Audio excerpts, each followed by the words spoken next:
So, I've talked a bit about doing this before, but D&D stuff. Here we go. A while back I was actually in a 5e game hosted by my buddy Spencer. There's 4 people in the party. There was myself, who was playing a Dragonborn fighter named Lishna, who didn't know how to read. A halfling cleric who had a penchant for suplexing things and an odd success rate with doing so, named Winna. A necromancer, played by Courtney, named Morel, who wanted to basically resurrect a bunch of dead corpses to have them act as zombie backup dancers for her idol singing. And then there's Copper, that's who we're going to be following today. No, this isn't going to be a story about my own escapades. No, this is going to be about somebody else's, because this is actually pretty funny, and I think you guys will appreciate this. The group had been in town for a few days and had found some of the shops. The general store was ran by a crotchety old man named Archibald. He hated adventurers. And no one in the group really knew why, so we all just kind of stayed away from that store. Except for Copper. Because, Copper's a rogue. That means she's a little shit. Once she had disguised herself as a civilian just to buy some supplies without causing too much trouble. Even then, he was very rude to her, so she decides one day that she's going to mess with him, as revenge. She dresses up like an old lady and steps inside. Welcome to Archibald's. Well, hello there, young man. I just so happened to be in the area visiting a friend, and I was looking to buy her a gift. Oh, really? Yes, I came by here to buy her some groceries. You decided to come into a curio shop to buy groceries as a gift for your friend. Yes, that's correct. Well, we're already off to an amazing start. Archibald reluctantly hands her his catalog so she can look over it. Eventually, old lady Copper decides that she's going to buy some parchment and ink, because those count as groceries, right? He heads upstairs to the storeroom, and this is when Copper decides to act.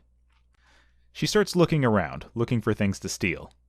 Behind the counter, she finds a safe, and of course, it's locked. She doesn't really have much time to do anything else because she hears Archibald coming back down already. So instead, she reaches into her pouch and pulls out a sack of ball bearings. Oh no, you might think. She's going to make that poor old man trip and hurt himself. Instead, she drops all the bearings on the ground and gingerly starts putting them back into her pouch one by one. Archibald opens the door and sees her on the floor, picking up the bearings. What are you doing? Oh, dearie me, I seem to have lost my marbles.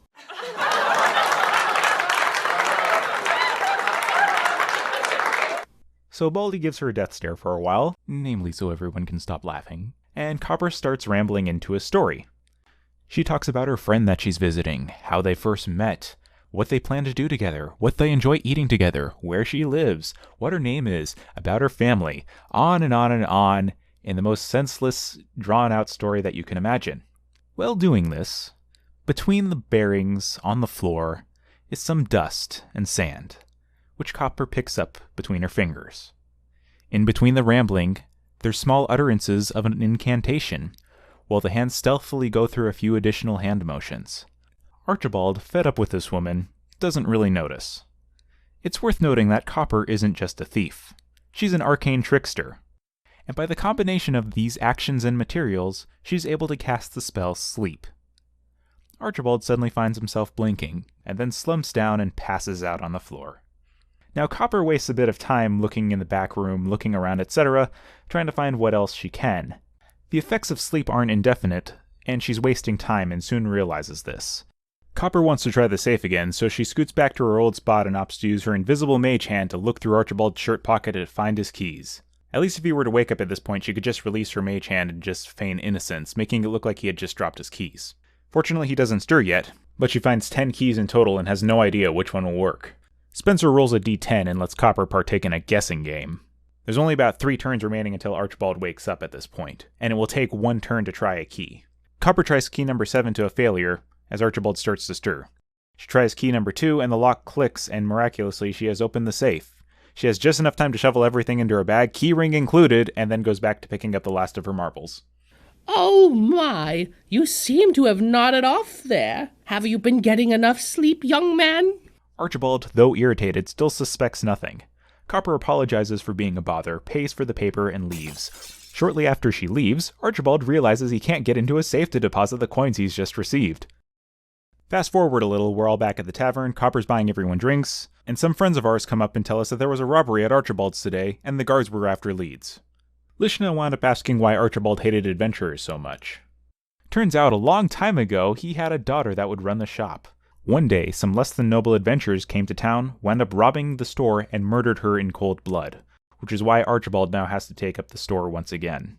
And that's the story of how a fun rogue heist suddenly got really dark and depressing.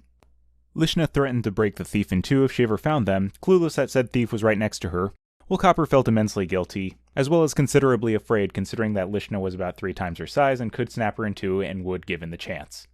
Out of character though, this was pretty fun. It's still one of my favorite D&D stories that I've ever had from any of my play sessions.